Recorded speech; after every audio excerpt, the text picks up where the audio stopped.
in Albuquerque, and we're doing a segment today on sustainable living, and I'd like to talk a little bit about how to reduce gas consumption and oil imports in this country.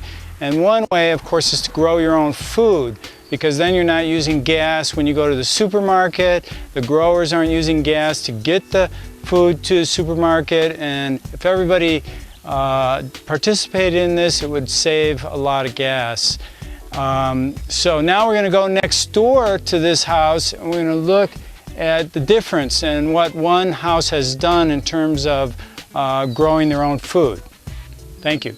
Okay, that's the house I was just at, and now I'm over in front of another house you can take a look at. Next door, I'm standing in front of this house, and you can see they have a garden in front, and we're going to take a look at the garden in back. And I'm going to have my friend Kaylee tell us a little bit about the garden and some of the gray water system that they have here in this house. I'm in the front garden, and I'm going to show you some of the edible plants we have out front.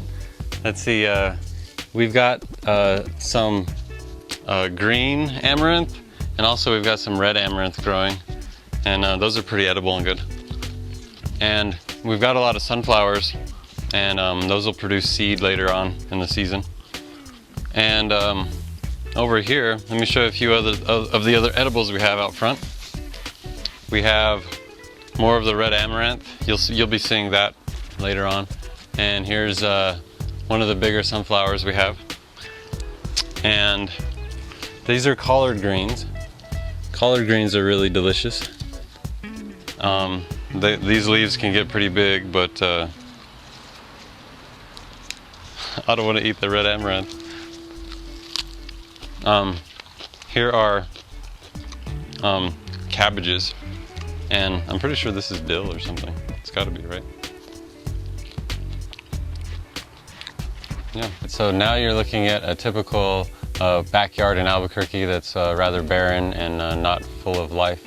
And over here, you'll see more of a sustainable backyard where we grow a lot of our own food.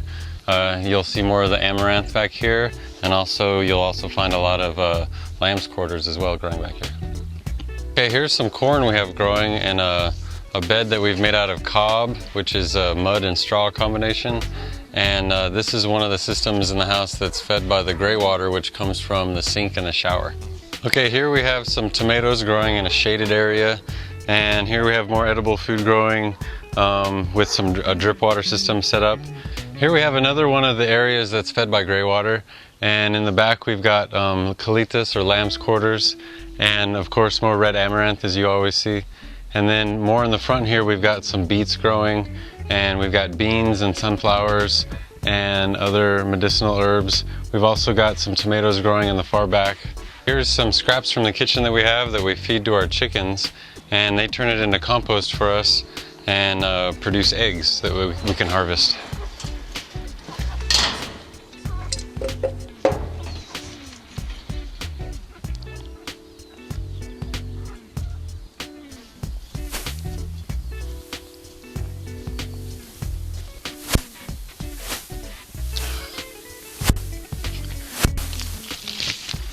See if there's any eggs today.